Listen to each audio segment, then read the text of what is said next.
Hello viewers, welcome to Nok TV.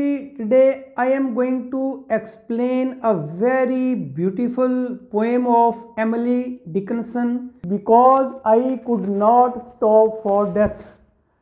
Because क्योंकि आई मैं अपने आप को कह रही है, कुड मॉडल वर्ब लगा है। जब मॉडल वर्ब आता है इसके साथ एक और वर्ब लाजमी आता है और वो ये स्टॉप है।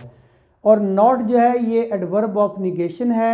मैं रुक ना सकी, किसके लिए? फॉर डेथ, मौत के लिए। मुझे मौत आनी थी लेकिन मैं मौत का जो है मौत के लिए रुक ना सकी। इसका मतलब यहाँ और है, मतलब ये है कि ज़िंदगी की गहमा गहमी में मैं इतनी मसरूफ़ थी कि मुझे ये पता नहीं चला कि मौत आनी है।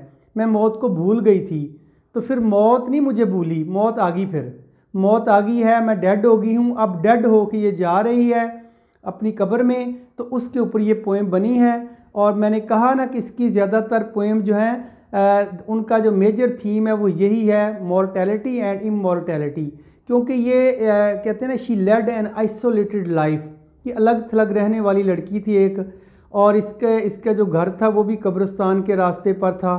Eight the road that leads to the graveyard उसका घर था। तो इसने अपनी आँखों के सामने फ्यूनरल जाते देखे, जनाजे देखे, बच्चों के देखे, बड़ों के देखे, औरतों के देखे। तो ये चीज़ इसके दिल पे सवार थी। और मैंने आपको कहा था कि ये जो राइटर होता है वो अपने दिल का हाल अपनी तहरीरों में, तकरीरों में, बुक्स में, पेन के ज़रिए वो कहीं ना कहीं वो उसको एक्सप्रेस करता है। ऐसे ही इसने किया है कि हमें इसी पोएम में इसका ये जो थॉट्स हैं, इसके जो ख्यालात हैं वो नज़र आएंगे। और let us move towards the poem that is because I could not stop for the death. मैं मौत के लिए नहीं रुक सकी।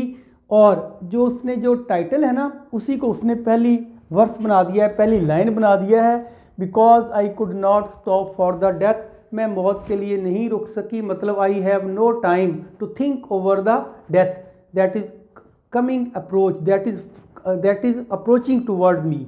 जो मेरी तरफ आ रही थी मैं उस मौत को नहीं देख सकी। मैं ज़िंदगी में इतनी बिजी थी, अपने काम में लगी हुई थी कि मुझे पता ही नहीं चला कि मौत कब मेरे सर पे आ गई है। और देखें नेक्स्ट लाइन में, ही काइंडली स्टॉप्ड फॉर मी। अच्छा पहले यहाँ बात रखते हैं, देखिए जनाजा जब ले जाया जाता है ना तो ज़ाहिर है वो हाथों में पकड़ के तो नहीं ले जाया जाता, या वो चारपाई पे होगा, या वो किसी गाड़ी पे होगा, कार पे होगा, ट्रक पे होगा। तो यहाँ जो है हमारे बर्रे सगीर में जो जनाजा ले जाया जाता है वो चारपाई होती है एक। तो अब लेकिन जो क्रिश्चियनिटी में या दूर जनाजा ले जाना होता है उनके एक गाड़ी होती है, कैरेज होती है, that is pulled bye horses. घोड़े लगे होते हैं, उसके ऊपर फ्यूनरल रखते हैं, जनाजा रखते हैं, उसको कब्रिस्तान लेके जाते हैं। तो उसी गाड़ी की बात कर रहा है, यानी वो मौत की गाड़ी है। उस गाड़ी को उसने डेथ कहा है। डेथ मेरे पास आई, आके रुक गई। उसने कहा आज भी आपका टाइम आ गया है, यानी मुराद है मौत का फरिश्ता। Clear cut. अब देखें, अब आए पोइम की तरफ आएँ। ही काइंडली, ही से मुराद यहाँ एंजल है, एंजल ऑफ डेथ, मौत का फरिश्ता। तो यह गाड़ी भी यहाँ मुराद है। गाड़ी तो एक फिजिकल चीज़ है ना, उसके पहिए हैं या, लेकिन वो तो एक नाम दिया उसको, लेकिन उसके अंदर एक्चुअल क्या है, मौत उसके अंदर आई है, डेथ आई है उसके अंदर एक एंजल आया है। तो ही काइंडली स्टॉप्ड, वो बड़ी शफकत के साथ मेरे पास आके रुक गया। काइंडली होता है मेहरबानी से, gently, softly. Stopped past indefinite tense लगाया उसने। फॉर मी, मेरे लिए, वो मेरे लिए आया था, मेरे पास आके रुक गया वो। The carriage held but just ourselves, उस कैरेज में कोई भी नहीं था। हेल्ड होता है उसमें मौजूद, प्रेजेंट। उस कार के अंदर जो मौजूद था, जो प्रेजेंट था, वो कोई नहीं था, सिर्फ आवर सेल्फ, हम थे। आवर सेल्फ कहा ना, प्लूरल लगाया उसने। हमसे मुराद क्या है, यानी मैं और डेथ। क्लियर बात होगी, मैं और डेथ यानी कि एंजल, फरिश्ता, that has come to receive me, that had come to take me with him, जो अपने साथ ले जाने आया था। हम दोनों थे, साथ कुछ और भी कहा उसने। एंड इमॉर्टेलिटी, और साथ इमॉर्टेलिटी भी थी। इमॉर्टेलिटी होता है जिसको मौत नहीं आनी। देखिए इंसान को मौत आ सकती है, लेकिन जो इंसान की रूह होती है, जब मौत आती है तो रूह इंसान से अलग हो जाती है। और रूह जो है ना, दैट इज़ इमॉर्टेलिटी, उसकी वो बात कर रहा है वो, कि वो रूह मेरे साथ जा रही थी, मेरे जिस्म से निकल गई थी वो, क्योंकि टाइम आ गया था मेरा, मैं डेड हूँ, वो डेड पड़ी है। और रूह साथ जा रही है उसके, और साथ कौन जा रहा है? एंजल जा रहा है। There are 3 person in the carriage of death. उस मौत की बग्गी में 3 लोग सवार हैं और वो तीनों जा रहे हैं। अब देखिए next, we slowly drove. Drive की दूसरी फॉर्म है ड्रोव, स्लोली एडवर्ब है, वही प्रोनाउन है। हम स्लोली जा रहे थे, हम आहिस्ता जा रहे थे। उसकी रीज़न आपको बताएगा आगे, ठीक है। ही न्यू नो हेस्ट। ही से मुराद फिर रिश्ता है, ही से मुराद डेथ है। मौत जानती थी कि मुझे कुछ जल्दी नहीं है। हेस्ट कहते हैं जल्दी को, हरी को, स्पीडीली। मौत जानती थी कि मुझे कोई जल्दी नहीं है, क्योंकि मरने के बाद जो दुनिया के काम है वो ख़त्म हो जाते हैं, जो हर्ली एंड बर्ली लाइफ है वो ख़त्म हो जाती है। तो उसने कहा जो आपने किसी को टाइम दिया है मिलने का, आने का, जाने का, वो सारी आपकी मसरूफियत जो है, बिज़नेस है, वो आपका स्टॉप हो जाता है, फिनिश हो जाता है, इसलिए कोई जल्दी नहीं होती, वहाँ टाइम ही टाइम होता है। तो वो कह रहा है कि उस मौत को ही न्यू नो हेस्ट, वो जानता था फरिश्ता, या मौत जानती थी कि उसे कोई जल्दी नहीं है। अच्छा यहाँ देखें, एक एलिट्रेशन होती है, मैं आपको बताया था एलिट्रेशन क्या है। फिगर ऑफ स्पीच है कि एक ही साउंड से शुरू होने वाले वर्ड एक लाइन में, that is called alliteration. Sound मैंने बोला एक साउंड से शुरू होने वाले। यहाँ देखें नो और नो, हालांकि यह के से शुरू हो रहा है, परेशानी होना, के से शुरू हो रहा है लेकिन के साइलेंट है, आवाज़ एन की आ रही है, न एन की आवाज़ आ रही, नो एंड नो। तो these are alliteration, figure of speech. ये भी आपको बताता जाऊंगा मैं साथ साथ। ये साउंड से देखा जाता है, इसके फर्स्ट लेटर से नहीं देखा जाता। फर्स्ट लेटर देखें, ये फर्स्ट लेटर तो के है, आपने साउंड देखनी है, साउंड कौन सी है। जिस तरह वावल लगाते हैं एन, तो आप साउंड देखते हैं, ये नहीं देखते कि ए ई आई ओ यू वावल है तो एन लगेगा, नहीं वावल तो नहीं लगेगा। हम ये नहीं देखते, हम देखते हैं साउंड अगर इन जैसी है, ए ई आई ओ यू की साउंड अगर है, अलफ की साउंड है, तो हम लगाते हैं एन सिंगल के साथ, वरना हम नहीं लगाते। सेम यहाँ है, अगर साउंड आपकी एक जैसी है उससे हम एलिट्रेशन कहेंगे। तो हेस्ट होता है जल्दी, हेस्ट मेक्स वेस्ट, ये सुनी भी हुआ आपने एक सेंटेंस, हेस्ट मेक्स वेस्ट। तो फिर उसने कहा है वो हम आहिस्ता आहिस्ता जा रहे थे, हमारी बग्गी आहिस्ता आहिस्ता जा रही थी। And I had put away, और आई हैड पुट अवे ये पास्ट परफेक्ट टेंस है, हैड के साथ थर्ड फॉर्म, पुट की थर्ड फॉर्म भी पुट ही होती है।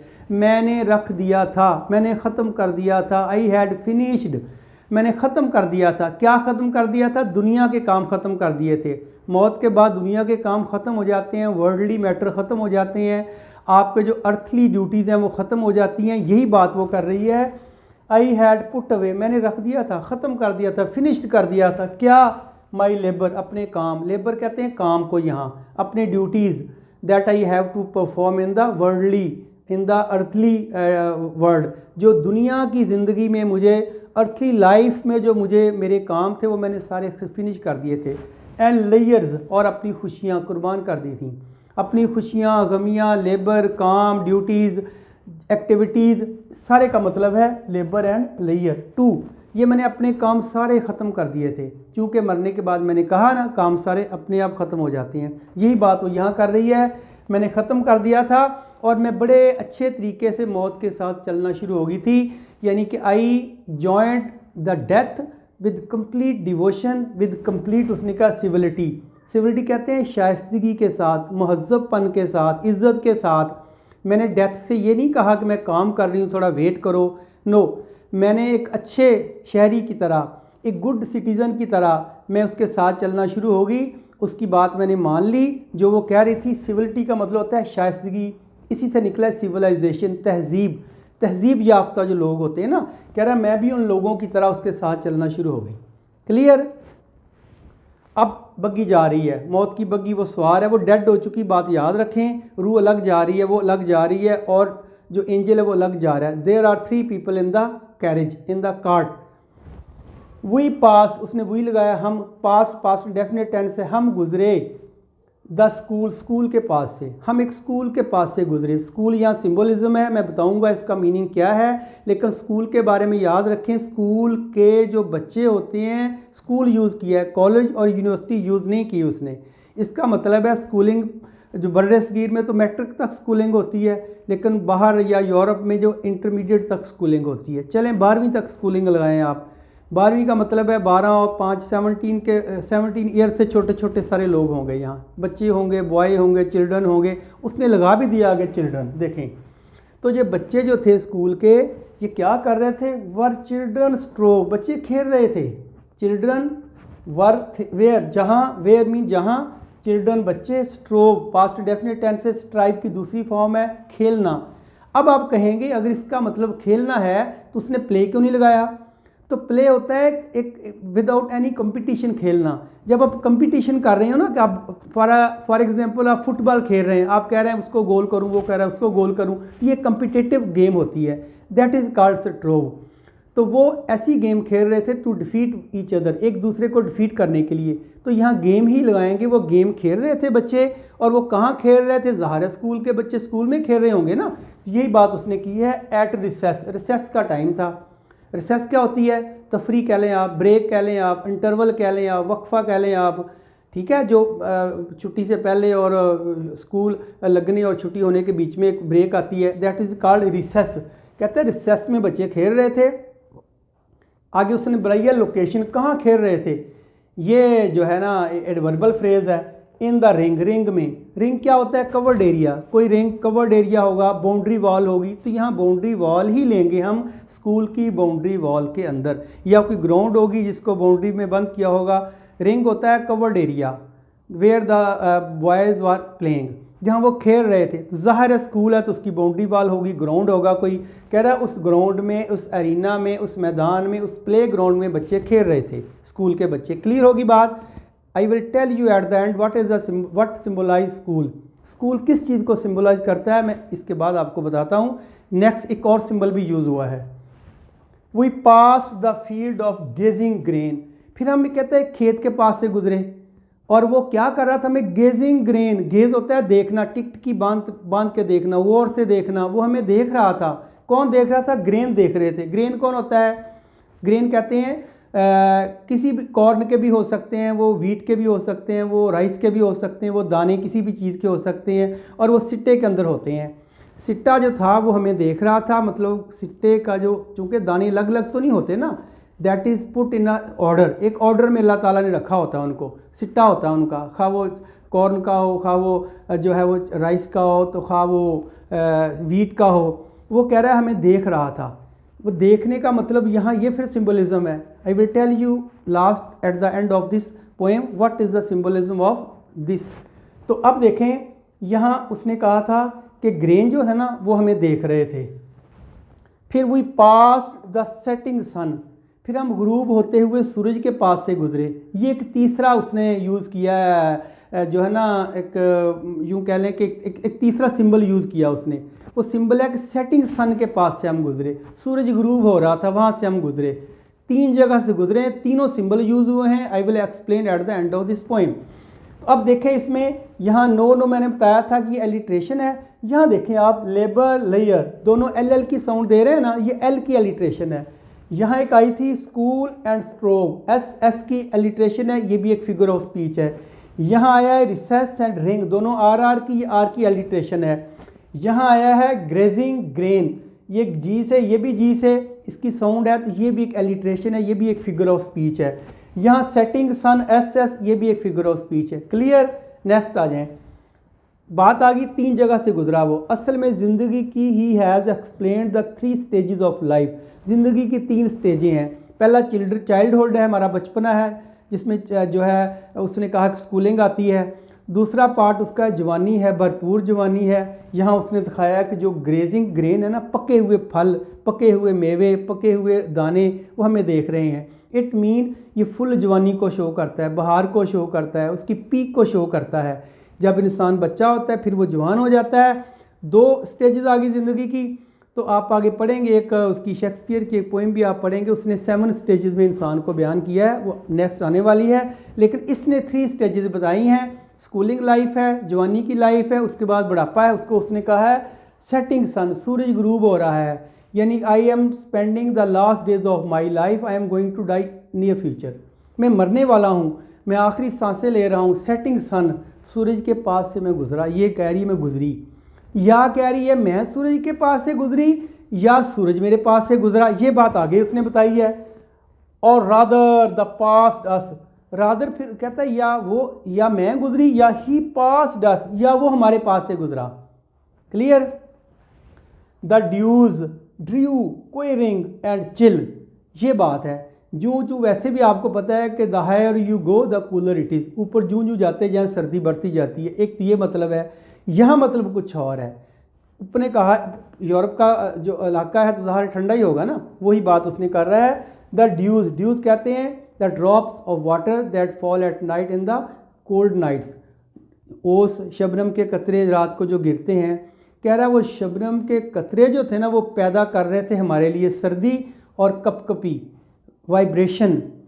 फिर देखें ड्यूज शबनम के कतरे, ड्रू पैदा कर रहे थे, प्रोड्यूसिंग, ड्रू होता है टू प्रोड्यूस, पैदा करना, हालात पैदा करना। क्या पैदा कर रहे थे हमारे लिए? क्वेरिंग, क्वेरिंग होता है ट्रेम्बलिंग, कांपना, शिवरिंग भी कांपना, वाइब्रेशन भी कांपना। वो हमारे लिए कपकपी ला रहे थे, एंड चिल, और सर्दी ला रहे थे। यानी कि उसकी वजह से जो ओस गिर रही थी हमें सर्दी लग रही थी, हम कांप रहे थे। अब ज़रा सोचें, क्या रूह और बॉडी अलग अलग जा रहे हैं? क्या बॉडी को सर्दी लगती है? क्या बॉडी कांपती है? अगर लगेगी तो रूह को लगेगी। तो अब इसकी बात भी आगे आपको बताता हूँ, ये यहाँ जाके आ रही है, इसका क्या मीनिंग है। तो अब उसने कहा हम, क्वेर होता है कांपना, tremble, shiver, he was shivering with cold, सर्दी से कांपे तो शिवर लगता है, किसी और चीज़ से कांपे तो ट्रेम्बल लगता है। उसने दोनों छोड़ के क्वेरिंग लगा दिया है, जैसे मर्जी कांप रहे थे वो। सर्दी भी हो सकती है, डर भी हो सकता है कि अपने अल्लाह के सामने जा रही है वो, and she will be held answerable before his God and in future, तो अपने अल्लाह के सामने जवाब दे होगी, इसलिए भी कांप रही हो सकता है। और वो सर्दी से भी कांप रही हो सकता है, डर से भी कांप रही। उसने दोनों वर्ड नहीं लगाया, उसने क्वेरिंग लगा दिया है, कांप रही थी वो, एंड चिल, और सर्दी थी। नेक्स्ट फॉर, अच्छा यहाँ for the only gossamer, for the only gossamer कहते हैं कपड़ा, बारीक कपड़ा, गोस्मा, इसमें आर साइलेंट है, गोस्मा बोला जाएगा, गोस्मा। वो बारीक कपड़ा उसने पहना हुआ था। क्या था बारीक कपड़े का पहना हुआ? माई गौन, अपना बता रही कि मेरा जो गौन था ना, जो मेरा कपड़ा था, जो मेरा लिबास था, जो मेरा ड्रेस था, जो मेरे कपड़े थे, जो भी उसने पहना हुआ था, वो उसने कहा बहुत ही बारीक था। इट वॉज थिन क्लॉथ, बड़ा ही बारीक कपड़ा था। That is use for veil, that the women use for veiling, औरतें जो नकाब के लिए कपड़ा यूज़ करती हैं बहुत ही बारीक होता है। उसी कपड़ा, उसने कहा उसी कपड़े का मेरा गौन बना हुआ था। गौन क्या? कपड़ा, मैंने कहा जो पहना जाता है, जो उसने पहना होगा उसी को उसने गौन कहा है। अगर चोगा है तो चोगा होगा, कपड़े हैं तो कपड़े होंगे, कफन है तो कफन होगा, जो भी होगा उसका। फिर उसने एक और भी कहा है, माई टिपट, टिपट कहते हैं मफलर को, जो औरतें हैं अपने गले के गिर्द जो है ना रैप करती हैं, लपेटती हैं, अपना सीना उससे छुपाती हैं। कह रहा मेरा टिपट जो है ना वो क्या था? ओनली टूल, वो भी एक बारीक कपड़े का बना हुआ था। तो there are two types of cloth have been mentioned in this poem, दो तरह के कपड़े यहाँ मेंशन किए हैं उसने, एक गोस्मा और एक टूल। दोनों बारीक कपड़े होते हैं, दोनों डेलिकेटेड होते हैं, बहुत ही नफीस होते हैं। और इन्हीं की बात की है कि मेरे जो कपड़े हैं, खा वो मफलर था, ग्लूबंद था, खा वो मेरे कपड़े थे, दोनों ही एक बारीक, बहुत ही बारीक कपड़े के बने हुए थे। तो सर्दी तो लगनी है। फिर अब हो गया, आगे देखें। वी पॉज्ड, अच्छा यहाँ तक बात मैं आपको पहले क्लियर कर दूं कि देखें इतना बारीक कपड़ा पहना हुआ, सर्दी तो लगेगी ना। तो आप खुद ही मुझे बताएं कौन सा जनाजा है, कौन सा फ्यूनरल है, कौन सा डेड बॉडी है जिसको इतना बारीक कपड़ा पहनाया जाता है। फिर भी कफन जो होता है वो थोड़ा सा मोटा होता है, थोड़ा सा थिक होता है, थिन नहीं होता। ये थिन की बात कर रही है। तो यहाँ बात ये हो रही, मैंने कहा ना शी इज़ डेड, वो डेड बॉडी जा रही है, उसकी रूह जो है इट इज़ नेक्ड, वो नंगी है, उसके ऊपर कोई कपड़ा नहीं होता, रूह के ऊपर कोई कपड़ा नहीं होता। तो बात फीलिंग की होती है, डेड बॉडी को फीलिंग नहीं होती, वो तो ख़त्म हो गई है। फीलिंग तब होगी जब रूह उसके अंदर जाएगी, तो रूह तो बाहर जा रही है। तो फील रूह को हो रहा है, उसी की बात वो कर रही है कि मेरी रूह जो है ना it is going upward naked, नंगी जा रही है, नंगी जा रही है। तो ऊपर उसने बताया था कि फोग है और ड्यू ड्रॉप्स हैं, और फोग या मिस्ट या ड्यू ड्रॉप्स या हवा में जो कतरे हैं वो रूह को लग रहे हैं, यानी फोग को या मिस्ट को उसने ना बारीक कपड़ा कहा है। कि मेरी रूह को ना इतना बारीक कपड़ा उसने पहना हुआ है, मतलब उसके गिर्द जो है ना it has been encircled with the fog, उसको फोग ने घेरे में लिया हुआ है और इसलिए वो कांप रही है, रूह कांप रही है। उसी की बात यहाँ कर रहा है वो। तो उसी की बात करके यहाँ देखें कि ड्यू आया है, ये एक एलिट्रेशन यूज़ की है। यहाँ जो है ना टिपट और टूल दोनों ही टी से शुरू होते हैं, ये दोनों ही उसने एलिट्रेशन यूज़ किए हैं। नेक्स्ट आ जाए जी, वही पॉज होता है रुकना। आप यूज़ करते हो, लैपटॉप यूज़ करते हो, मोबाइल यूज़ करते हो, ऊपर पॉज का ऑप्शन आता है, पॉज करो, रुक जाओ, स्टॉप। तो कहते हैं हम रुके जाके, पॉज पास्ट डेफिनेट टेंस है, वही पॉज, हम रुक गए। कहाँ रुक गए? बिफोर, एक सामने, एक घर के, हम एक घर के सामने रुक गए। घर कौन सा है? दैट सीम्ड, जो नज़र आता था। सीम होता है नज़र आना, that can be seen, that is visible. एक घर मुझे नज़र आया, उसके सामने हम रुक गए। वो घर कैसा था? अ स्वेलिंग ऑफ द ग्राउंड, ये था घर, ज़मीन फूली हुई थी। स्वेलिंग, ग्राउंड कहते हैं ज़मीन को, ग्राउंड स्वेलिंग होता है फूला हुआ, सूजा हुआ। तो स्वेलिंग का हम्प भी होता है, हम्प जो ऊँट के ऊपर उसकी कोहान होती है, दैट इज़ कॉल्ड हम्प भी होता है, हेंच भी होता है, रैंप भी होता है, हिल भी होती है, छोटी सी पहाड़ी टाइप। तो ज़मीन के ऊपर एक छोटी सी पहाड़ी उभरी हुई थी, छोटा सा पहाड़ी बनी हुई थी, हिल थी, हम्प था, रैंप था, हेंच था, कुछ भी आप कह लें। यानी कब्र की बात कर रही है ये, कि क्यों कब्र थोड़ी सी ज़मीन से ऊपर होती है, उसी की बात कर रही है कि उभरी हुई ज़मीन थी। और जो स्वेलिंग ग्राउंड उसने कहा है कि वो ज़मीन जो थी वो फूली हुई थी, वहाँ जाके हम रुक गए। यानी कब्रिस्तान में चलेगी इसकी बग्गी, कब्रिस्तान में जाके उस कब्र के सामने रुक गई है, उसको इसने घर कहा है, चूँकि वो आखिरी घर है इंसान का। उसके बाद का सफ़र जो है ना वो इमॉर्टैलिटी होता है, फिर उसके बाद फिर जो दोबारा ज़िंदगी होगी, फिर मौत नहीं आएगी। अब ये कब्र में चली गई है, कब्र के अंदर है, बंद है, दफना के चले गए, इसको आगे की बात शुरू हो रही है। अब उस कब्र के बारे में थोड़ा सा बता रहा है, कब्र कैसी है। A roof was scarcely visible, roof कहते हैं upper part of your house, घर की जो उतली छत होती है उसको रूफ कहते हैं, घर की जो नीचे वाली छत होती है उसको सीलिंग कहते हैं। तो चूंकि सीलिंग तो नीचे से नज़र आती है, मुर्दा देख सकते हैं ना, डेड बॉडी, तो ऊपर से नज़र आने वाली को रूफ ही कहते हैं। यहाँ भी ये बात कर रही है, a roof was scarcely visible, कि वो जो घर की कब्र की जो छत है ना वो बड़ी मुश्किल से नज़र आती थी। स्केर्सली होता है हार्डली, वो मुश्किल नज़र आती थी, चूँकि वो ज़मीन से थोड़ी ही ऊपर थी, ज़्यादा ऊपर नहीं थी। इस्लाम में भी है ना कि कब्रें जो हैं वो इतनी ऊंची ना बनाएं, बस थोड़ी सी ज़मीन से ऊपर रखें, पता चल जाए ये कब्र है। ऐसी यहाँ है, कहते हैं हार्डली विजिबल, वो नज़र नहीं आती थी, बस थोड़ी सी थी। एक आर्क बनी थी, एक डूम बना हुआ था कब्र का, चूँकि ज़ाहिर है वो एक रेक्टेंगुलर या एक स्क्वायर तो होती नहीं, वो एक आर्क टाइप होती है।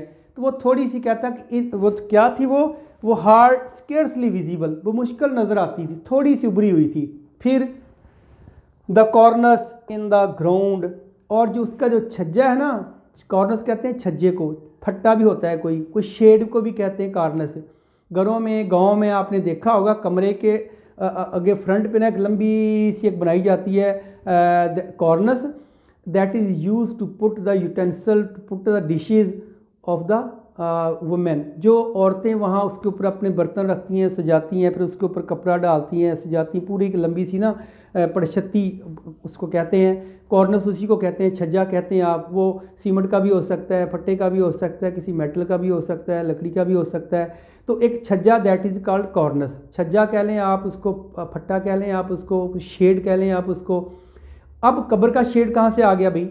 कब्र तो यूं होती है ना राउंड में, तो जहाँ उसका एंडिंग, कब्र का एंडिंग पॉइंट है ना, एंडिंग पॉइंट, उसी को उसने कॉर्नर्स कहा है। तो एंडिंग पॉइंट तो होता ही नहीं, वो तो यूं स्लॉप है, तो स्लॉब ज़मीन के साथ जहाँ जाकर टच होती है ना, उसको उसने कॉर्नर्स कहा है। तो ज़ाहिर है कॉर्नर्स जो है वो जब टच होगा तो वो तो नज़र भी नहीं आएगा। तो यही तो बात उसने की है, कॉर्नर्स इज़ द ग्राउंड। उसका जो कॉर्नर्स था, उसका जो छज्जा था, वो ज़मीन के अंदर था, नज़र कैसे आएगा ज़मीन के अंदर? ज़मीन के साथ ज़मीन हो गया, मिट्टी के साथ मिट्टी बन गया वो तो, क्योंकि ऊपर से वो स्लाइड होती है, ऊपर से वो आर्क बनी होती है। उसने कहा उसका जो छज्जा है ना वो ज़मीन के अंदर था। क्लियर बात हो गई? कॉर्नर्स मीन छज्जा कह लें, शेड कह लें आप। अब नेक्स्ट, सिंस देन, अब दफना के वो चले गए हैं, अब ये कब्र में पड़ी। अब अगली बात कब्र के अंदर से बात आ रही है, कब्र के अंदर से बोल रही है, सिंस देन, उस वक़्त से लेकर, यानी कि जब से मुझे दफन किया गया है, जब से मुझे दफनाया गया है, I have been buried for a long time ago, मुझे बहुत देर पहले दफन किया गया था। सेंचुरी गुजर चुकी हैं, सेंचुरियाँ गुजर चुकी, सालों साल गुजर चुके हैं, सदियाँ गुजर चुकी हैं, ये गुजर गई सदियाँ। अब सदियों के बाद ये बात कर रही है, कहती है उस वक़्त से लेकर, सिंस देन, उस वक़्त से लेकर, इट्स सेंचुरी, सदियाँ गुजर चुकी हैं, सेंचुरीज गुजर चुकी हैं, सदियाँ गुजर चुकी। क्या हुआ फिर? एंड येट, लेकिन फिर भी मुझे ऐसे लगता है, फिर भी, एंड येट, और तब, तिल, फिर भी मुझे ऐसे लगता है। क्या लगता है? फील्स, मैं महसूस करती हूँ कि शॉर्टर देन अ डे, कि एक दिन से भी कम का टाइम गुजरा है। सदियाँ गुजर चुकी, मुझे यहाँ दफन हुए, लेकिन मुझे लगता है कि मुझे एक दिन से भी कम का टाइम गुजरा है। असल में जब आदमी डेड बॉडी, जब नींद को भी डेथ की छोटी बहन कहा गया है ना, तो अब देखें, तो इसी तरह आप देखें, एक हमारा एक कुरान में एक वाक़या है, साहिब कहफ का वाक़या। वो गार में सोए रहे थे कुछ लोग, तो उसका अलग से वाक़या है। कितने साल वो सोए रहे हैं, लेकिन जब उठे थे तो उनसे पूछा गया था आप कितना देर सोए हैं, तो उन्होंने कहा था बस कुछ टाइम के लिए हम सोए हैं, बस हमारी आंख लग गई थी। अब देखें, इतना सैकड़ों साल सोने के बाद वो कहें कि हम कुछ टाइम सोए हैं, तो यही बात उसने की है। सदियां सोने के बाद कहता है मुझे फिर भी लगता है कि एक दिन से भी कम का टाइम हुआ है, शॉर्टर देन द डे, एक दिन से भी कम का टाइम मुझे सोए हुए हुआ है। क्योंकि अल्लाह ताला जो फासले हैं, वो नींद में फासले कम हो जाते हैं, आपको उठते हैं तो आपको लगता है मैं तो अभी सोया था यार। तो सेम चीज़ यहाँ बयान की गई है। फिर उसने कहा आई फर्स्ट, अच्छा यहाँ एक बात और आ रही है कि वो कहना चाह रहा है, मैंने कहता है आई पहली दफ़ा, आई फर्स्ट, आई के साथ आई फर्स्ट को आप छोड़ दें थोड़ी देर, अब स्माइड्स पे आई, आई स्माइड्स, आर तो साइलेंट नहीं बोला जाएगा, स्माइज्ड, आई स्माइज्ड, यहाँ आई फर्स्ट स्माइज्ड, मैंने पहली दफ़ा देखा। स्माइज होता है to see, to look, to watch, to guess करना, अंदाज़ा करना, थिंक करना, सोचना। कह रहा है पहली दफ़ा मैंने अंदाज़ा लगाया, पहली दफ़ा मैंने गेस किया, पहली दफ़ा मैंने सोचा। क्या सोचा? स्माइज, सोचना और गेस करना। द हॉर्सेज हेड, हॉर्सेज जमा है, ज़्यादा घोड़ों की बात कर रहा है, लेकिन घोड़ों का हेड के साथ पोजेशन दिखाने के लिए उसने अपोस्ट्रोफी एस लगाना था और लगाया है। और जब प्लूरल के साथ अपोस्ट्रोफी एस लगाया जाता है कॉमा, उसके बाद फिर एस नहीं लगाया जाता, इसी एस को वो कंसिडर कर लेते हैं कि ये पोजेशन का है। घोड़ों के सर, ज़्यादा घोड़े हैं, इट मीन 2 और more than 2 horse will be there, वहाँ 2 घोड़े होंगे या 2 से ज़्यादा होंगे, दैट पुल द कैरेज, जो उस कैरेज को खींचते होंगे। उन घोड़ों की बात कर रही है वो। कह रही मैंने पहली दफ़ा देखा, मैंने पहली दफ़ा अंदाज़ा लगाया। मैंने क्या अंदाज़ा लगाया? मैंने गेस किया कि घोड़ों को जो सर थे, घोड़ों को जो मुंह थे ना, वो किधर थे? वर टू वर्ड इटर्निटी, वो जो थे इटर्निटी की तरफ थे, अबदियत की तरफ थे। अबदियत होता है where there is no death at all, आखिर हमेशा की ज़िंदगी, दैट इज़ कॉल्ड इटर्निटी, हमेशा की ज़िंदगी। तो उनके जो मुंह हैं घोड़ों के, वो हमेशा की ज़िंदगी की तरफ थे, मतलब कि वो जन्नत या दोज़ख या at the time of judgement उधर जा रहे थे, वो आखिरत की तरफ जा रहे थे, जहाँ जाके मौत को भी मौत आ जानी, वहाँ मौत ख़त्म हो जाती है। तो इसलिए ये इतनी परेशान नहीं है मौत से।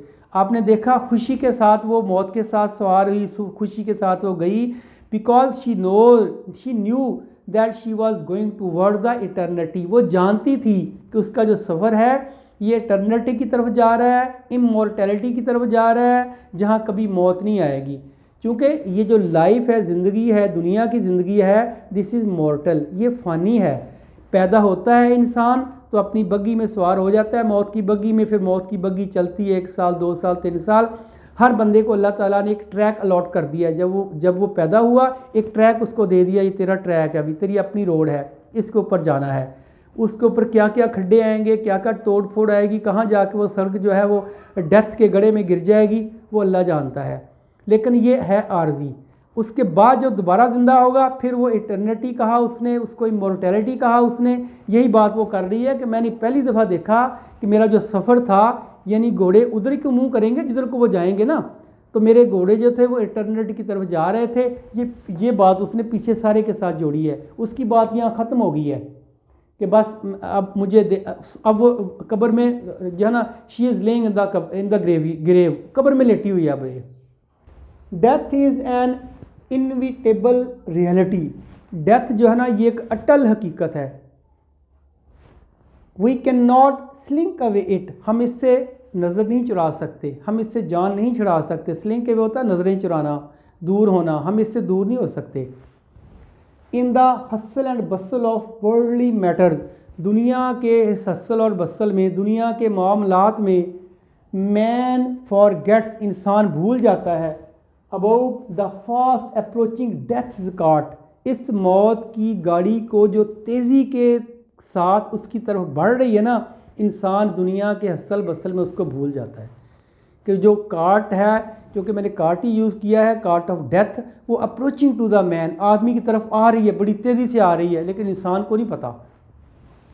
But death does not forget, लेकिन डेथ नहीं भूलती हिज ड्यूटी, अपना फ़र्ज़, डेथ अपना फ़र्ज़ नहीं भूलती।